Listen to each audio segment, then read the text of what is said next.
All right.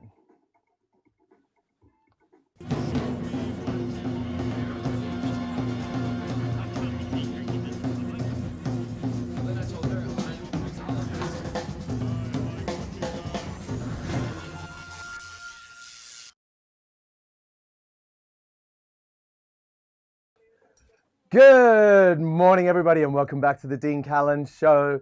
It is Thursday again, which means that we get to do the live show.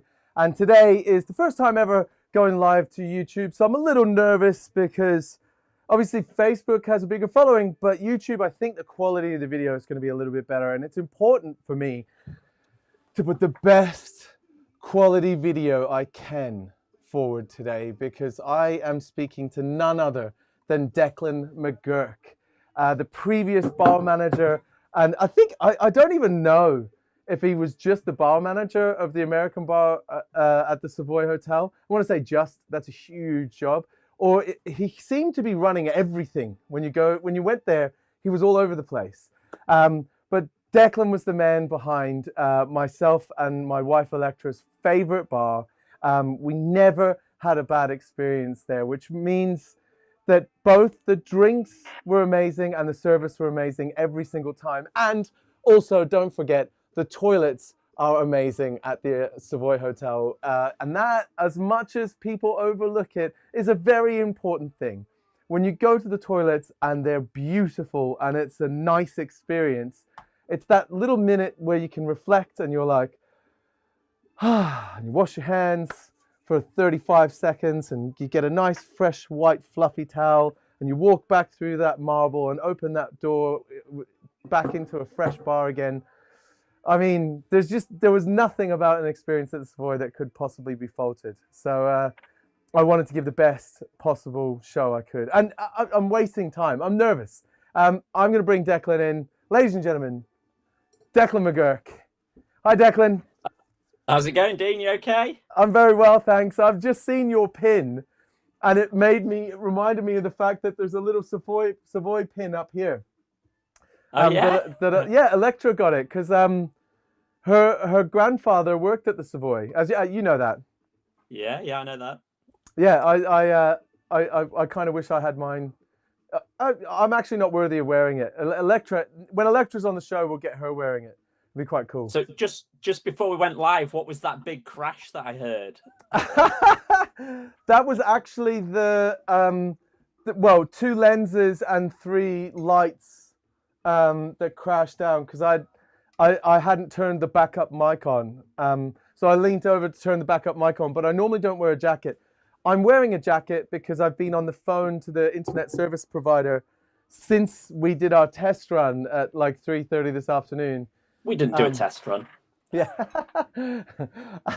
No, we just wing it. Just get Declan McGurk on the phone and just hope it all works. Yeah. So now I'm realizing I'm wearing thermals.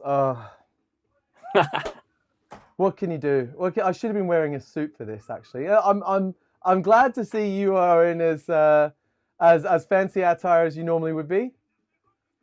Well, it's quite a nice excuse to put a shirt and tie on, actually. I was just thinking as I was getting ready, I thought, well, I don't do it so often at the moment. I'm on the Dean Callan Show. Why not? Yeah, it's interesting. I was chatting to Julian DeFerro recently, and he said that the first time his kids did the homeschooling thing, the teachers were kind of like, here's some stuff.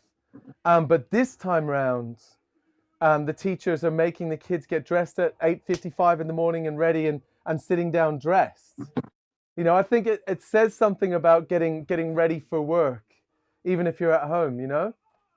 Oh, definitely. Yeah. I tend to put a shirt on every day just while I'm working. It's just kind of, as you say, it's just that little bit of routine getting into work. I just wear the same stretchy sportswear. But that's because I haven't decided on my style yet. You know, I've spent so much time as a brand ambassador where I was wearing like a 42 Below shirt or a Bacardi shirt or a Monkey Shoulder shirt. You know, that was just what I did. I think I forgot what style I might have. You don't mind if I pour myself a Guinness, do you, Declan? That sounds a great idea. You don't mind if I have a beer as well, do you? I definitely do not mind. So how have you been? How's lockdown? Yeah, no, doing well. Obviously, lockdown's lockdown. It's the same story for everyone, but no complaints here. Things could be a lot worse. Yeah, you've got a dry roof above your head, and the family's all healthy and everyone's okay. Yeah, no, definitely. And I think that's kind of what we try and do with it. We try and make the most of this time. So, when you're out of lockdown, obviously it's great. You can go to bars, restaurants. We all love that. Mm. But while we're on lockdown, we try and do as much as we can at home. New Year's Eve, we all got dressed up, suited and booted, Oh, just to nice. play some games in the house and things like that. Yeah, myself and Electra come out here. We were gonna do a live feed, which you know what? When the live feed didn't work, it was a bit upsetting because I'd planned to drink a bunch of like at home cocktails that I'd gotten over Christmas because that's what I asked for Christmas. I was like, look, if you could buy me something, buy me drinks from my friends' bars that that Cool. they could use the business, and I probably don't need another set of socks. Um, and I got all these cocktails. There was a stack of them, and then with the live feed didn't work. We didn't have internet, so myself and Electra just sat and had a couple of glasses of champagne. Well, a couple of bottles of champagne. In the Tried some of cabin. the drinks. It was really Awesome. nice. It was really nice. We don't have an opportunity much to sit down and have a drink together and be fancy. Apart from New Year's, do you sit down and make a martini for the wife and a Tom Collins when the girls are in bed? We what cocktails like yourself? We had some bottled cocktails and things in. So Amy, she had a cocktail from Ladies and Gentlemen, the disco cocktails, and I Nice. had a coffee Negroni by Quaint by Eric. Oh my God, Eric's doing at-home cocktails? Yeah, yeah, yeah. The coffee Negroni is amazing. Okay, I Yeah, have to yeah. It's get like in the on that. Mecca in your door room, isn't it? I did not know that. That's a big eye opener. I didn't realize he was doing them. How did I miss that? That's huge. All right, I'm getting in on Eric's Yeah, they're drinks. very good as well, which is no Yeah, well, surprise. it's Eric Lorenz. Like, he does not do things by halves. All right, What are you drawing in your Guinness? You're putting a a little Dean shamrock. Callan Show logo? No, do you know what I used to do? I used to let me change the angle here. When I worked in Dublin, the old men hated when you put a shamrock in the top of their Guinness. Yeah, But yeah. this I've put a shamrock in there, but you're probably not going to be able to tell because obviously the difference in color on these two is going to be so minute that I mean the camera's not going to pick it up. That would be 25 stops of dynamic range. But let's have a look. Let's see.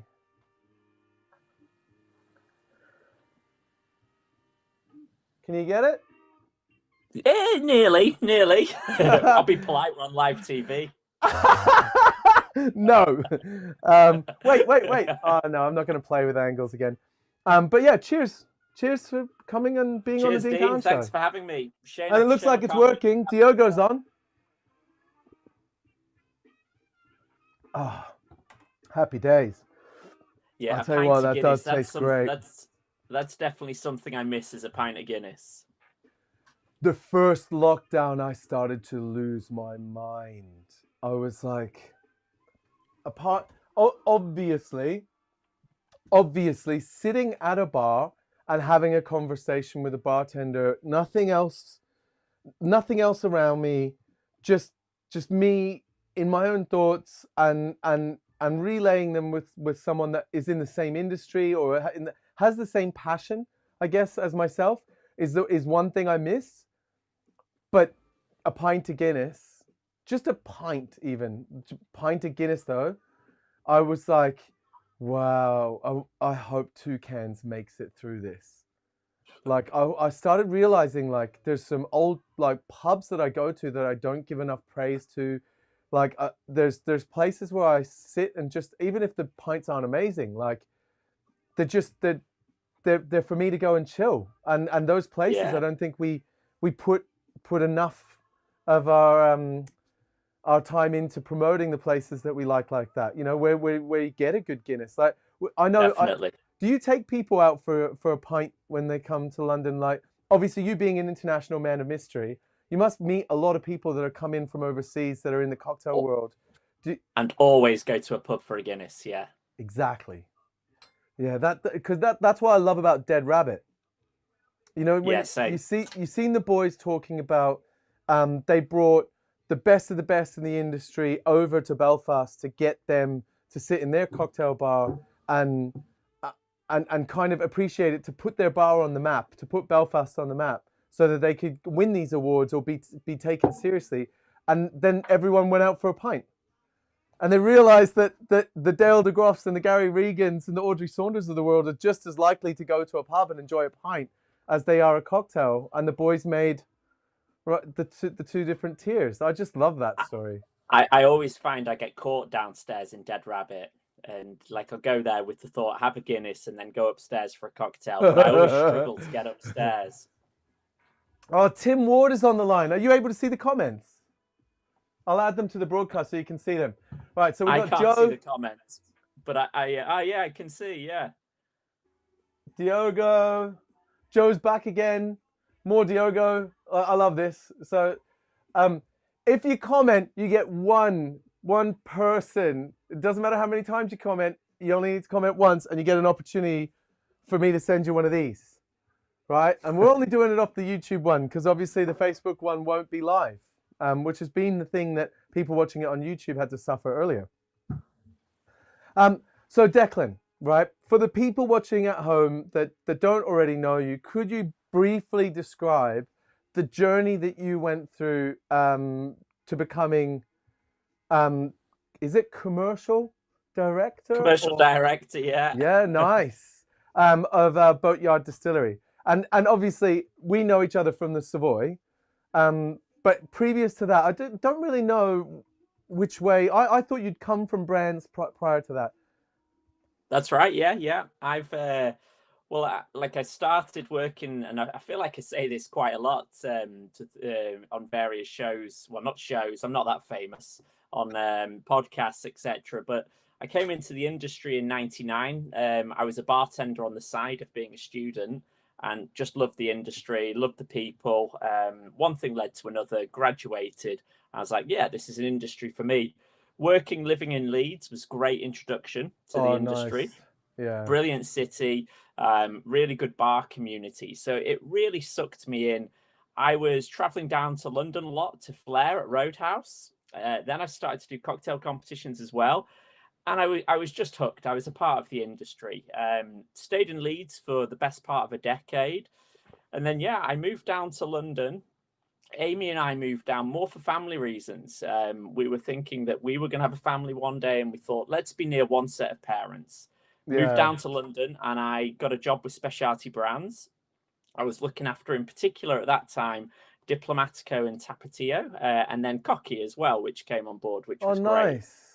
Did that for a few years, and it was a great experience, and it also meant that it was a really, what working in brands is like for getting to meet different bar people. I just arrived in London, and it meant I got to meet everyone straight away. Yeah. So it was a really great way to meet people in the city. One thing led to another, and the position of American bar at the Savoy was there, and a few interviews later, and I commenced that role. And I was at the Savoy for 7 years. Ended my tenure in the role of director of bars, and it really was a dream job. I always think of the American bar as the kind of place I gravitate to, but actually. You'd come and meet us in the Beaufort bar sometimes as well, and honestly, the team at the Beaufort was like, how do you have two bars of that standard and caliber, like within the same hotel, just a stone throw? Did you have to manage that relationship? Was that difficult?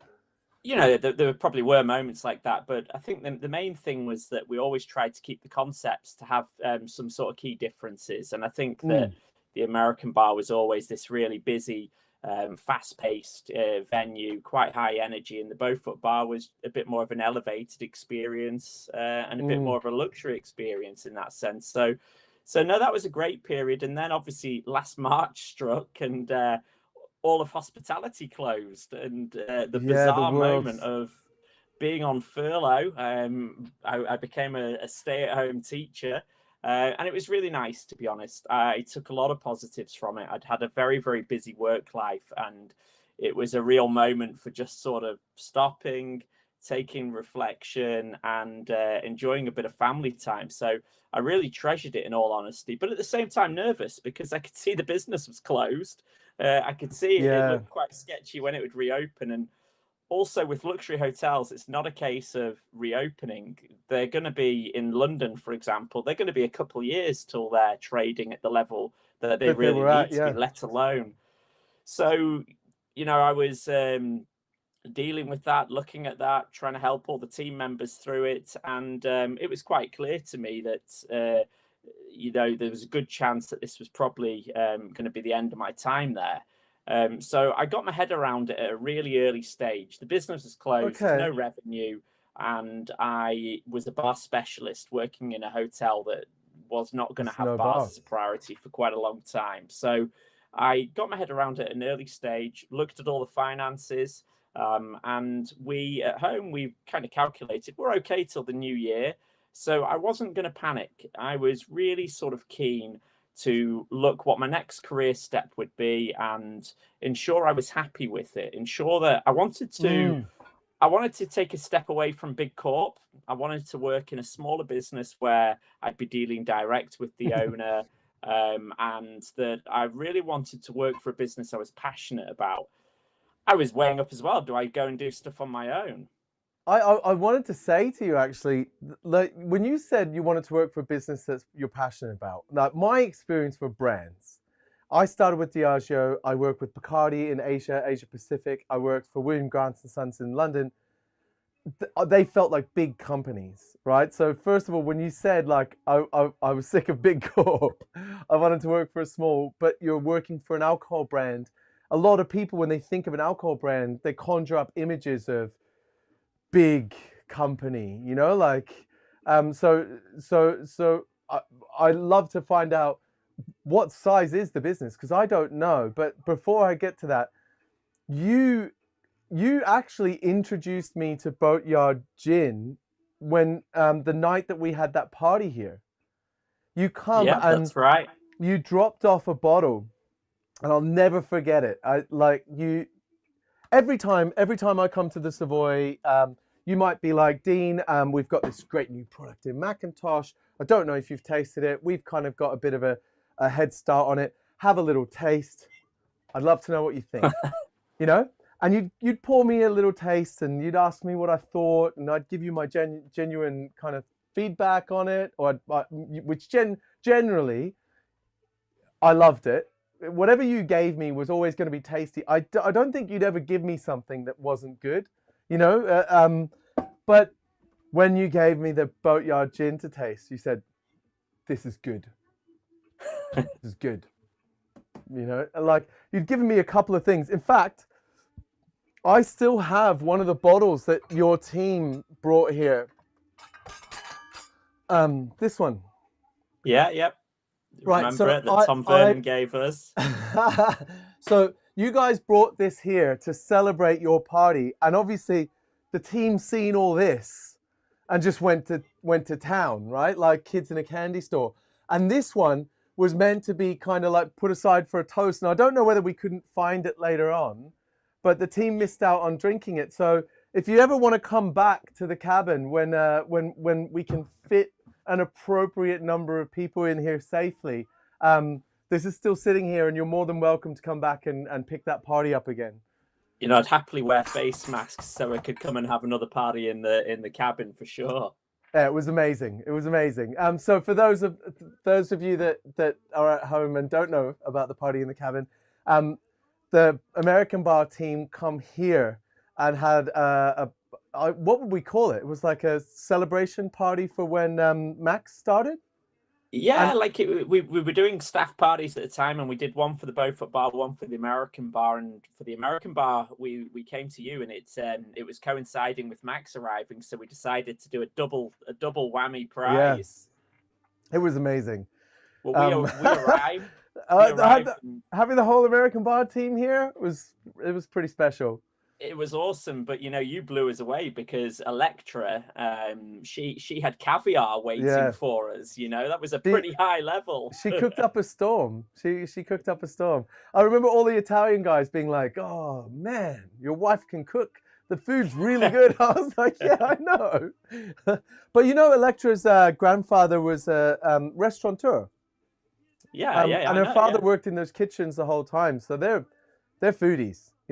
I've had some of the best food of my life in Electra's family's home kitchen. Really good. Right. So I feel like we're doing the catch up thing. Do you remember we were doing that on that TV show that you had going at the American Bar, and you and I got too comfortable just chatting away on things, and they came over and were like, "Guys, great, you guys are good friends." That was amazing. I was actually more proud of that than anything else. Like when they came over and were like, "You're just so comfortable." Yeah, it was it was an interesting day. So we've got a few comments here. Oh, Adrian says hi. They're actually, yeah. Tim says hello. You know Tim Ward, obviously. Yeah, of course. I was in Italy with Tim. I Tim. love Tim. Tim's a person I miss dearly. Like I miss him a lot, actually. Don't get to see as much of him as I'd like to. So I want to quickly go back. I want to move on from this because I was going to ask you kindly, and I kind of pre-warned you. I always get my guests to teach me or run me through their favorite cocktails. So if you don't mind, what would you recommend with these guys? Like what's your favorite? I've got most things. Pretty familiar with those. So I would say the bottle on my right, your left, that's our Boatyard Double Gin. And Yep. Joe, the founder, when he made it, he very much had a martini in mind. And this is kind of why I fell in love with it as a gin years before I started working with Boatyard, is because he very much had a martini. So I'd recommend you make a martini, Dean. Okay, I can do that. I've just put a glass in the freezer. If you're going to have a martini, can I have a martini? Yeah. Yeah. I'm going to Deliveroo one. Interestingly, you can't Deliveroo all the amazing cocktails that people are doing at home. I kind of wanted to set up a business where I just got bars that were closed and started Deliverooing everyone else's drinks. Cocktail concierge. Right. Okay. Well, I'm going to make this from scratch, but I've got to do it to your spec. So how are you Cool. delivering? Have you got an app for that? Hey? Have you got an app to deliver? You're using an app to deliver a martini? I've got a special one, yeah. Thank you. Thank you. Oh my God. Have you trained the girls to bring you martinis? Not yet, but not far off, I've got Axel making coffee. He can make an espresso. My eldest, she can go and get a beer from the fridge for me, but I suppose we're a bar show, so we shouldn't really talk about that, should we? Oh yeah, I guess yeah. Yeah, it's an interesting thing. I've been very fortunate that I think had I been a brand ambassador still, I wouldn't have gotten to spend anywhere near as much time with Axel. And these first couple of years, well, year and a half, he's just turned 18 months, have been amazing. So you know this, right? I do know that very, very well. Yes. So this is my special vermouth I've been saving for special occasions. Right, so I'm assuming we're making a dry martini, obviously. Yeah. What would your specifications be? And should I do it I'll do it in a birdie? You're going for the full Savoy martini, right? Yeah, here. I'm doing my best. But yeah, no, I prefer it. I like it. I like quite a lot of vermouth in my martinis. The reason we made that vermouth was because we kind of really wanted to have that as part of the drink, and I do think that a vermouth heavy martini is nice. So yep. I go 2 parts gin, 1 part vermouth, and then if you've got any orange bitters, a couple dashes of that's great as well. I've got Regan's orange. Is that? Yeah, that'll do great. Yeah. I stockpiled the Regan's orange that had Gaz's face still on it. Bought as many of I'm them as I actually could. drinking a vodka martini because I thought I would talk you through a gin one. So I thought I'd We can vary do a it, touch compare, for myself. a virtual compare and contrast. All right.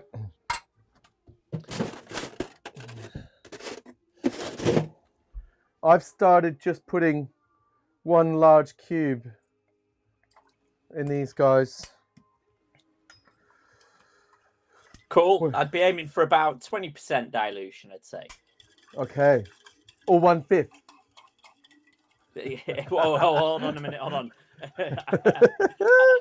I do a little bit of maths teaching with my daughters and I fail at that. I'm not going to do it now live. But that's because they changed math, didn't they? Yeah. I seen it on a cartoon recently. The Incredibles. The father's like, why did they change math?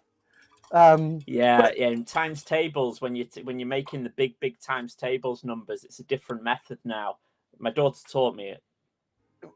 Okay, because I need to learn that now.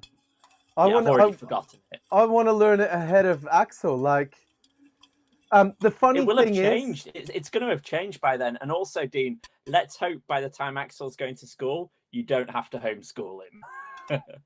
Yeah, I don't think I'll be capable of that. I can barely stop him putting Peppa Pig on. It's impossible. Yeah, he's in charge. Trust me, I hope the schools are open by then. All right, so I think we're doing all right. Now I don't have my favorite martini glass prepped, which is the. Have you played with the new Remy Savage glassware? I haven't played with them, but I love them. They're so good.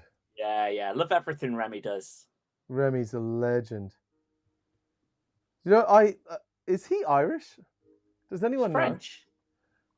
Right. I thought he was French, but I heard rumor he's Irish. Maybe. He was born in Ireland and moved to France. Or... Let's not forget that most people claim to be a part Irish in some way, shape, or form. But and then not you've many got French people like do. People like you and me that get accused of being plastic paddies all the time as well. Yeah, it's not fair. I lived in Ireland till I was 8. It's because I lost the accent. I wish I didn't now. Right, so garnish. So for me, with the martini, I actually like no garnish. I do love onions. I do love them, but I also like zero garnish on a martini. Sometimes maybe a discarded citrus, but majority of martinis I have no garnish. I'm just going to garnish it with a highlight. Right. Okay. I used to serve Sebastian Hamilton Mudge a lot of martinis, and it was him who got me onto no garnish. He was like, "Don't put food in my martini," and he used to be able to drink quite a few in it. So I certainly thought he's someone to listen to on this. He drinks a lot of martinis. I went out with him in LA, and he was drinking martinis no garnish, and I was drinking with him. Yeah. And in fairness, I'm getting more of the gin because I'm not looking for. I usually have a 3-to-1 orange bitters twist. That's what I forgot. Orange bitters. Look at me. I can't even follow a simple instruction. I'm still going to add a dash of bitters, but I thought that was absolutely gorgeous without the bitters. I'm going to lift it.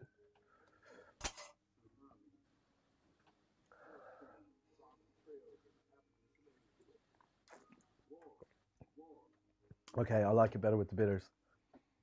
Yeah, that's so tasty. Yeah, like it's just so tasty. Having now made the decision to go and join Boatyard, which happened in the summer. Actually, Joe came to visit me. Joe, the owner, he came to visit me, and this was in summer, and we had a meeting in my back garden, where we were discussing me potentially joining Boatyard. But it was a really, really easy decision for me because the way I found that brand was totally random. I was in Belfast Airport, of all places. Imogen, my youngest daughter, was really, really young. And I said to Amy, can I just have 15 minutes just to go to the shop, just to talk to people? Did that, went to the shop and I said, I'd really like to taste some Irish gin because the Irish gin craze was just starting. And the lady in the shop, she opened 3 bottles, and I tasted these 3 bottles. Then and one of the 3 was Boatyard. I loved it, loved the packaging. Then I looked on the back of the label, and it had virtually the same postcode as where my parents live in Fermanagh, and I freaked out in my head. Really? Next step Wow. was I get back to London, and I used to love presenting tasting things to Eric because he takes them really serious, as he does everything drinks related. And I said, "Here, taste this," and he loved it. He really, really loved it, and I was like, "Okay, this is really good."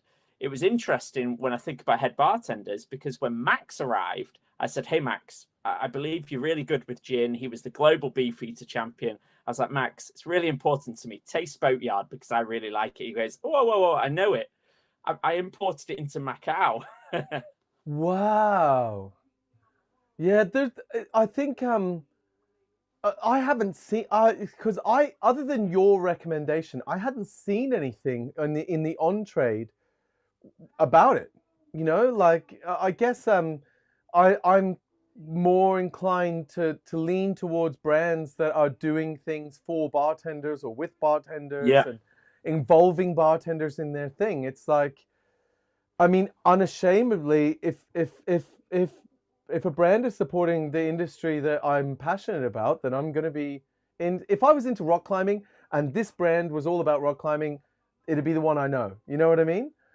So I hadn't seen anything but your recommendation. That there was a tone of Dean, I'm not giving you this and saying like, you know, do whatever you want with it. This is good, you know, take it seriously, you know. And I was like, ooh, I was taken aback by it because there was an underlying passion in that when you Well, delivered that to me. I think it's kind of like the rite of passage because if you go to Enniskillen, the local town to where it's produced, everyone's drinking it. If you go around bars in Belfast, it's really, really popular. And Nice. a lot of the focus has been in its local market first and get that That's huge. foundation Yeah. and get all the local people drinking it. But also recently, we've got a guy who works with us called Kieran who looks after all the bars and he looks after all the relationships. He's the brand development manager, but he's very much an ambassador. He's very much a marketing manager, all wrapped into one. And when the Belfast bars were going on lockdown again, he decided to do a competition and that got massive interest. But then at the back of it as well, did a donation to Aware NI because there are a lot of problems. And Aware NI help with the sort of the depression and various suicide rates. And that's kind of like the Boatyard way has been to be 360 around Ireland and really focusing on doing a proper job on its local market. And now the brand is ready to go a bit further afield. So got distribution with a company in England just before lockdown. So that's kind of slowed progress, but I'm going to work on that. And then we're also, we've got a few countries around the world already, but we're going to try and grow it beyond there as well. Is it going to hit the US or? Yeah.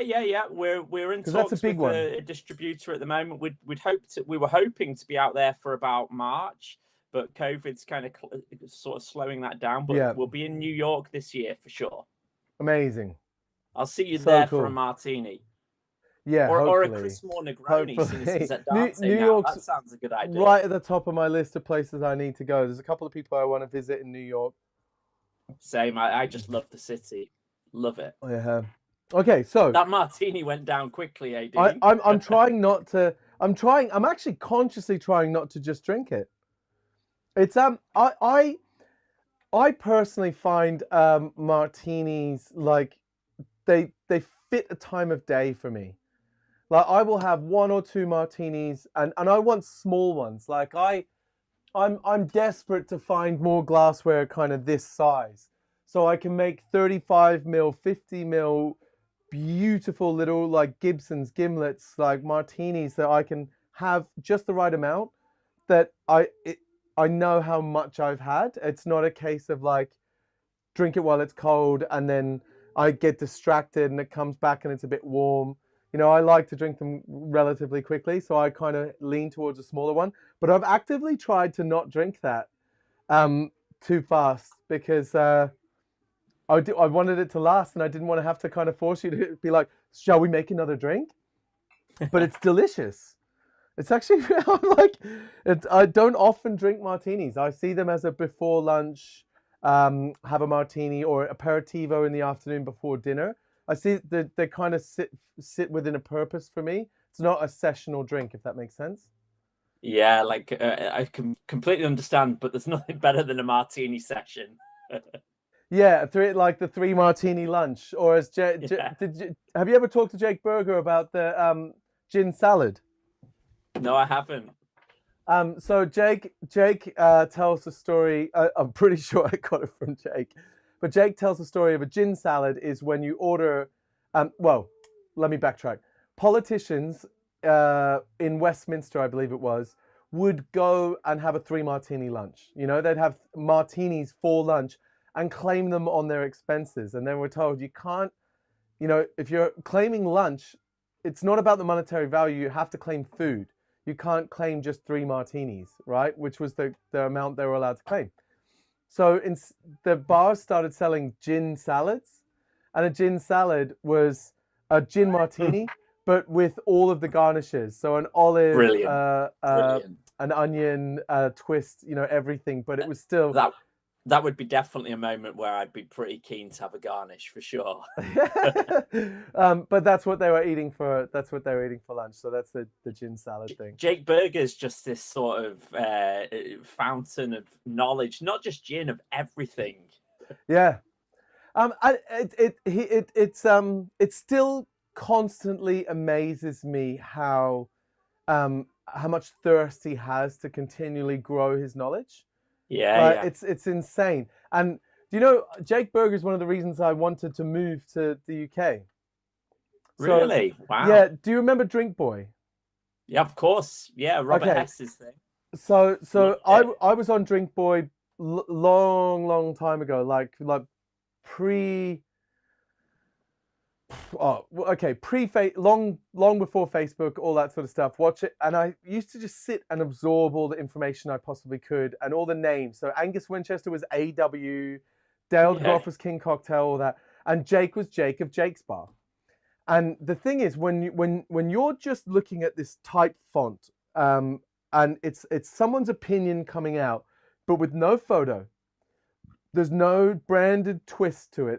There's no like politics kind of being thrown into it. It's purely, this is the thought process I have around this drink concept or this classic, and this is what I think. And when you're only seeing the text, it becomes, if you read into every word, the person that I most gravitated towards as far as the research that they were doing, but also them not, I guess, deciding to die on a hill over something. Yeah.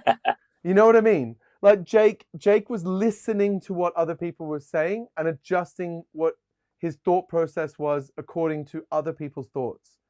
So he was always contributing, but always taking in equal measure. And that's what made me fall in love with Jake.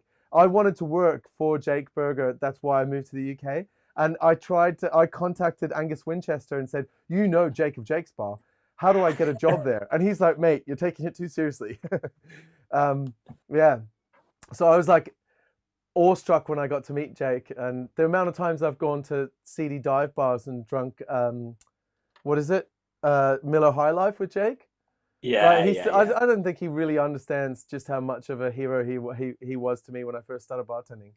Or first started, and you did go and work with him for a bit of time. I did, yeah, I did. But I'm the worst person to work for one of my heroes. I was just like, I think I wasn't quite ready. I'd just come out of brand work and I started working behind a bar again, and all my focus was on like the guests and trying to like I wanted to do everything at once, but I hadn't gotten my feet back, if that makes sense. I've been being out of it for you years. strike me as the kind of guy that's probably best just locked in a cabin at the back of your garden. Yeah, it's working out. It's working out all right. So I was going to ask you, and I don't know, but I often just taste something new for the first time. Do that. That's going to be the best thing you taste this year. Yeah. And I'd really like. I've saved this. I'm really keen to taste this because the slow gin thing, that's a kind of a British thing, or is it a gin thing? I think it's a gin thing, but also what's happening with gins at the moment is a lot of flavored gins, and we certainly don't want to do that. But slow is a flavor that's classic, and it really, really works. So what Joe has done here, well, I say Joe, our head distiller is a girl called Orla, and it's her who makes it. And what you've got here is you've got a lot of love in one bottle. It is just months and months of slow berries just oozing out flavor. The sugar addition is basically the minimum you have to put. Oh, okay. Minimum you have to put. You stop there, right? Yeah. Okay. I thought I'd lost the internet just for a second. No, I was making a statement. Okay. So obviously not that effective. So because from my understanding, everything you're doing there, you're using organic ingredients as much as you possibly can. So we are 100% organic, apart from slow berries are not organic. But everything else in the distillery that we're buying is organic. Yeah. Ooh.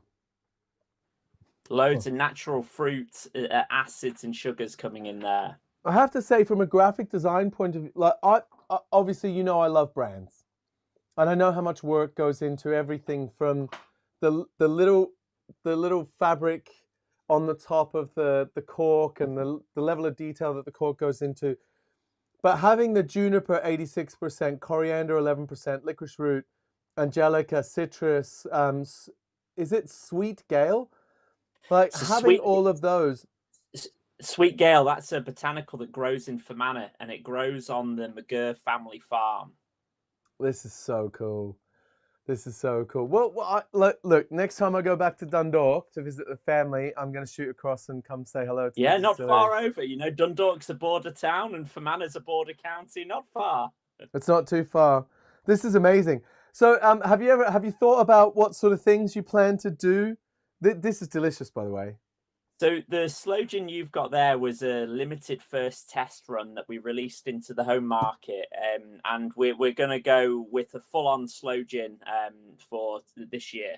So we're just in the process of getting the slow berries, and there's a lot of work going into this right now, and there's going to be a hell of a lot of love thrown into it. It's the Charlie Chaplin drink for me is the most underused cocktail. I don't know the Charlie Chaplin. Slow gin, apricot brandy, fresh lime. It's amazing. Oh, apricot brandy, I don't have. I'm gonna have to put that on the list of things to do. Apricot brandy. So listen to this. You know Ireland. Obviously, your visits to Dundalk. About 4 miles away from the distillery, there's a petrol station. The petrol station had to start ordering in apricot brandy so that people could make Charlie Chaplins with that slow gin. What? But is that because you guys told them to? Yeah. Wow. Yeah, you could get apricot brandy at Lily's in Enniskillen. Wow. Maybe it's an inherent Irish thing that people are so like brand loyal and determined to drink the things that they've decided are good, right? Like if I find something I like, I will go out of my way to make it happen. You know, for example, when I first moved to the UK, every time I went to a coffee shop, I knew they didn't do flat whites, but Electra would be with me, and I'd be like, "Can I get a flat white, please?" And I didn't want a flat white. I just wanted a cappuccino. But I knew that if everyone every single time keeps asking for flat whites, they'll pop up on a menu, and I'll never forget the day where I was like, rolled in, "Can I get a flat white?" "Yeah, not a problem." There was no, "What is that?" And Electra went, and it was on the menu. And I was like, yes. Well, it's almost a dream. It's almost, because I love the pub. And there was a moment last year where Rebecca Dooley asked me to write for her and Gaz's magazine. and she was like, you know, what sort of topics are you passionate about? And I think she thought I was going to say service or this or that. And I was like, I'm passionate about pubs. You know, I just love a pub. And I said to her, I said, you know, what I'd like to do is just do an article about the pub. Now, the dream for me would be to finish off my 2 pints of Guinness with a martini in a pub, which doesn't happen very often. And that's a dream.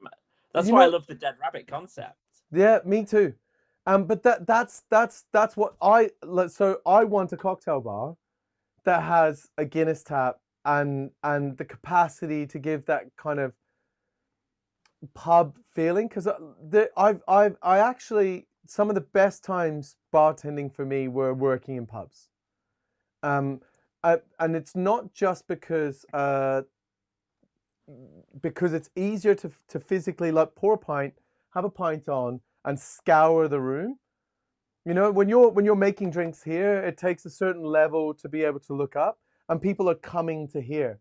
But at a pub, I felt much more comfortable pouring a pint and being able to see the room, assess the room, and then interact with the room. Exactly. Because you carry on chatting as you're pouring a pint. You carry on chatting as you're pouring a pint. You carry on chatting as you... The pressure to put 15 different things in a drink like in a tiki bar was not there. And it was more social interaction at a pub. You know, that was more about the people being there, enjoying their time, being comfortable. Like, I worked in an old man's pub in Dundalk that had Coronation Street on the TV.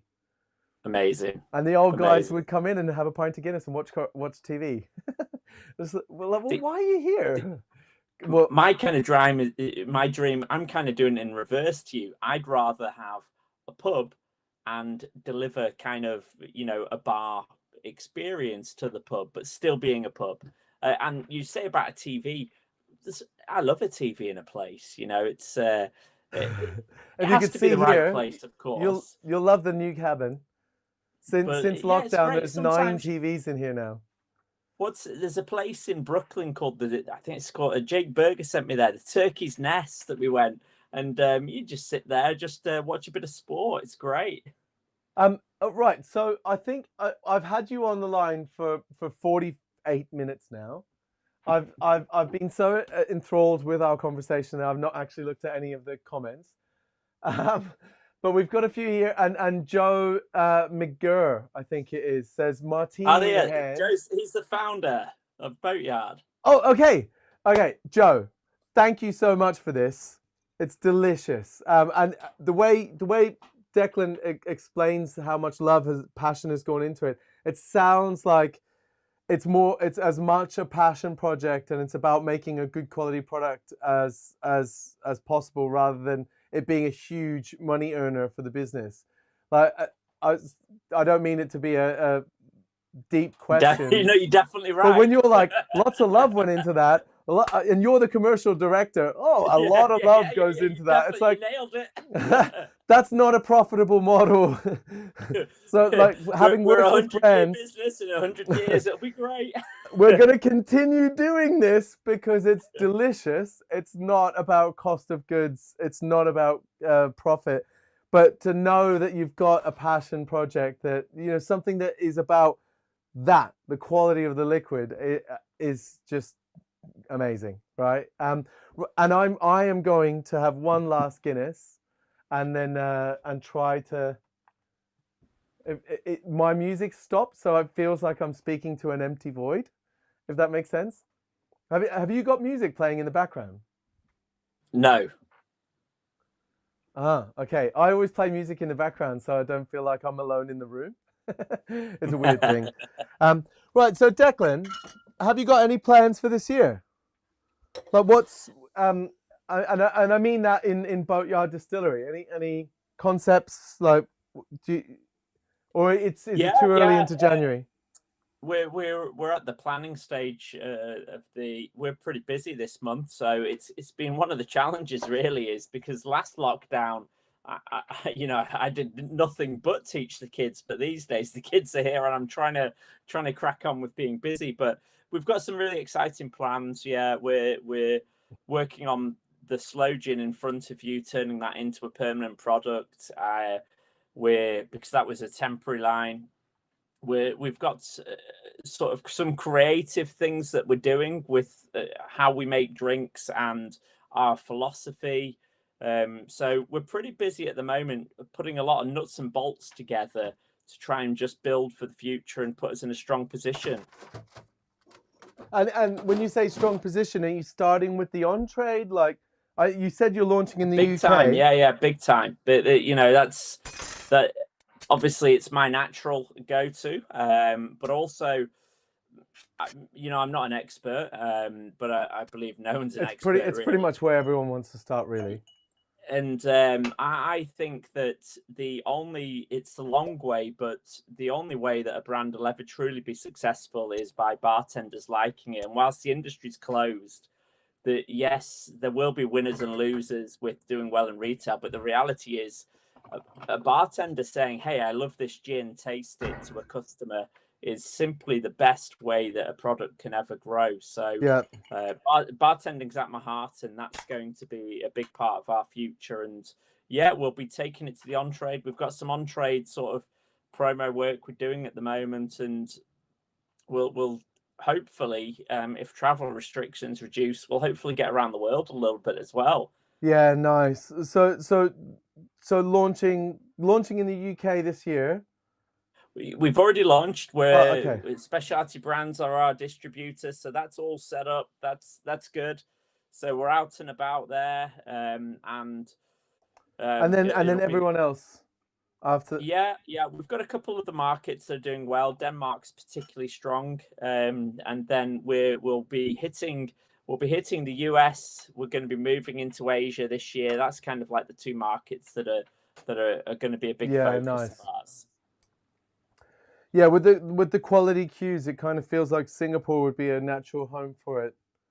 Yeah, we would hope to be there actually in Q1. I just made a kind of a it's only slow boat and dry ginger ale, but I was thinking of a Floridor if I had fresh ingredients, just to taste it, see how it was. Declan, I just want to say thank you so much for coming on to the show. I've got Mitch's Minute. I just wanted to close it out. I realized that I got excited about having you here and chatting through this. I love the taste of this. I didn't realize it was a limited edition though. Yeah. Well, you're a limited edition kind of guy, Dean. Come on. But yeah, amazing. This is like super tasty, and I do. Despite the hurdles that you have to go through to make something, like it's definitely worth it. It's super delicious. And the Floridora twist on it, delicious. So I just wanted to close out. I wanted to ask you, of all the things in the past year that has there been anything that's helped you get through all of the ups and downs and the change in society, change in roles? Like you've not only had to deal with lockdown with a young family, you've not only had to deal with moving from one amazing position that you had at the Savoy, and it would have, I guess, it would have been an unforeseen change. Like no one's seen COVID coming, No. So and you're a person that I believe kind of plans long term. So you've had all these ups and starts and changes, and some of them positive, like you said earlier. Getting to spend time with the girls was a massive positive for you, and I know we've hung out here before in the garden where the girls come over and practice for COVID by putting masks on, if you recall. For the people at home, the girls were wearing like Stormtrooper and Darth Vader helmets, so it was loads of fun. But you've had all of that. Is there anything that's helped you get through it? Is there any positives that you could say people at home might be able to latch onto? And is there anything that concerns you a little bit, like things that you're worried about? That yeah, definitely. It's a bit cliched really, but in terms of how I help myself, and as March struck and like you said, I'm someone who tries to plan in the future, and I'd rather sort of be quite a conservative approach to life, and everything went topsy turvy. So one thing I did do was concentrated on my health, and Mm. I and this is why I say it's cliched, because a lot of people are saying it, but I started running a lot, and it was really big for me because 2 years ago I was in quite a bad accident where I broke my back On and the I had to bike, have yeah. yeah, and I had to have a bit of metal put in. So running was actually, it was quite a challenge to do. It was really painful, but my physiotherapist had kind of said I've got to run through it, but do it slowly, and she'd done a load of amazing things to help me, and I focused on that. But what I did do was, rather than going for runs at 2 in the afternoon, I was going for runs at 5 and 6 in the morning, Yeah. so that with the mindset that when I do start working, I'm going to be able to continue this. And now I'm working and I'm still running. That's been really important for my mentality. It's really helped clear my mind. It really helps my sleep patterns. And that's been something that I'd recommend.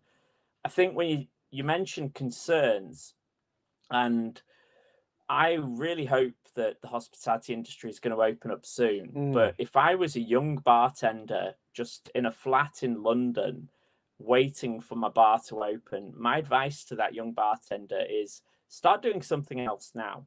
And I'm not talking against bartending at all. I love it. It's in my heart.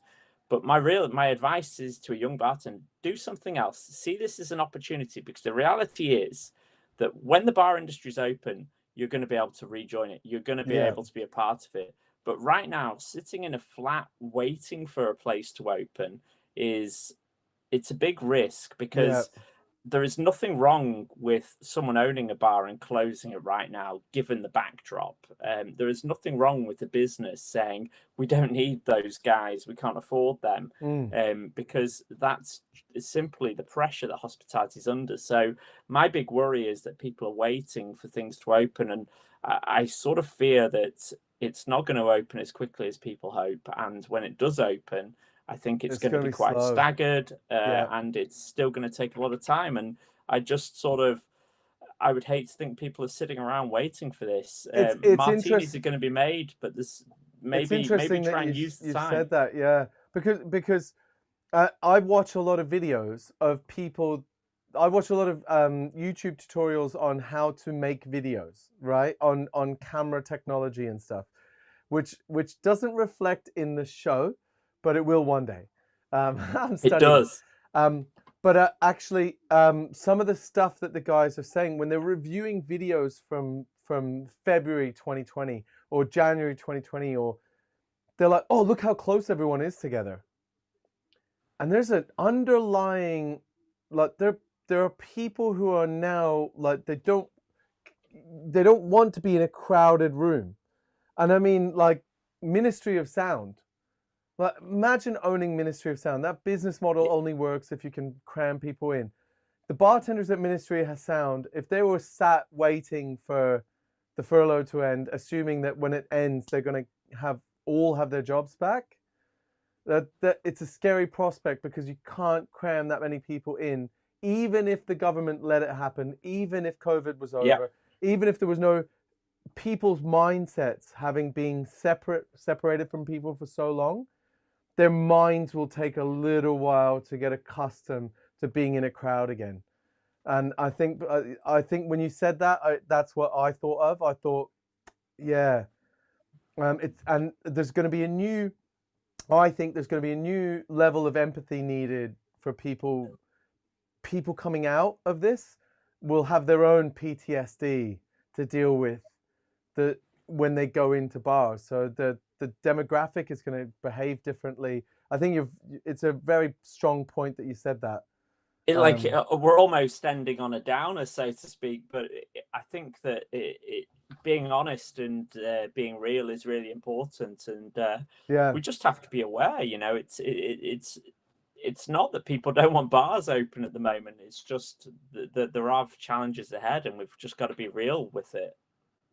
Well, so on an upper, for Love anyone that that. is still watching, I'm looking forward to getting you back in here with your crew. I've made more space in the place. There's like basically a library down one wall, and now like I've cleared all the other bits and pieces out. So we can maybe fit about 15 people in here. And what you don't see from in here is that, do you remember there's a peaked roof, right? Yeah, And then there's a deck outside. The entire deck is now undercover and has heaters either side, and is like an outdoor open air space. So open You air got some either heaters side. out there yet? What's that? Have you got some heaters out there yet? Yeah, Oh, of course you have. Of course it's you have. monster. It's amazing, and lighting that goes all around. So when we put on the lighting, like it's lit up like a festival. It's got like festoon style lighting. It's pretty amazing. It's pretty amazing. Awesome. So we could Awesome. probably fit, if people were inside with the doors open and outside 40 people. Cool. It'd be pretty cool. So the after party, when it's all done, provided people can actually fit, we can have a nice time. Declan, again, thank you so much. Good luck in the next year with Boatyard. I mean, if I could send out samples to everyone, I would. But for those of you that haven't commented yet, if you are watching still, comment. And out of all the people that comment, 3 of them will get a taste of Boatyard Gin and some point of sale that I've got still hanging around. Declan, thank you so much. And I can't wait to have you actually sat here, because that was the original plan. Had we not been in lockdown, we would be able to sit down and have a martini together. Thank you for the martini. And yeah, I'll speak to you soon. Thanks for having me, Dean. Yeah, really nice to see you. Pass on my best to Electra and Axel, and I will. It's been really nice sharing this time, and I hope that anyone who is watching, I hope they've enjoyed us chatting away and having a couple of drinks. I've actually actively been trying to hold out and get better at the whole process of doing the show and remembering that it is a show, because obviously I spend all week just chilling and then waiting to have my pint of Guinness on the show. Right. Thank you so much. I'm going to play Mitch's Minute. You might actually want to tune into this, because I've asked Mitch if he has ever been worked in a 5-star hotel, which I have. I worked my way up to a 5-star hotel and then realized I'm capable of it. But I wouldn't doubt anything against Mitch. And he's the best boxer I've ever seen live. So ooh, okay, yeah. Throw it on there. Best boxing bartender. Have you ever heard of chess boxing? No. So in chess boxing, you play a round of chess, right? Like the same amount of time that you would normally spend boxing, and you're doing this, and then you put gloves on, and you get in, you do a round of boxing. And then you come back to the chessboard. So you're either really good at chess and you win, or you're really good at boxing, or you're good at both. And do you know Remy Savage can play chess, like properly play chess? And he's also I bet he's a good boxer as well. I want to see Remy Savage do bartender chess boxing. That's my dream. Right, so let's play Mitch's Minute. And then, yeah.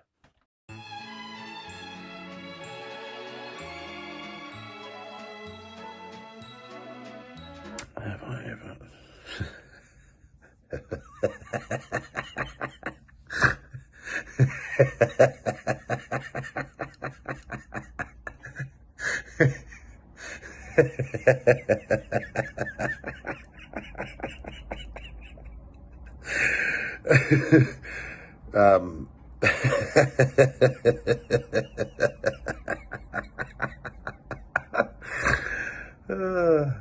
No, mate, I've not worked in a 5-star hotel. It's not really my wheelhouse. But much respect to everybody that does. I did work in a hotel kitchen when I was in culinary school, and I didn't enjoy that the most. Also, no, I can't see myself donning the white jacket, mate. I've got tattooed hands. It's probably not for me.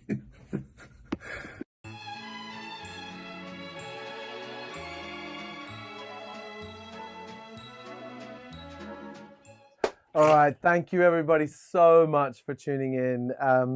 I know it might, I know it might have seemed a little bit like we were like I was getting comfortable and having a nice conversation with Declan, but honestly, some of the most amazing nights I've had in my life sitting in a bar have been whilst being hosted by Declan McGurk. He's just one of the most lovely people, but also knowledgeable, and there's no way to express through a camera lens the sense that you get when you sit in front of someone who's got such a beautiful tone to their voice, but also such a great aura that comes out of them.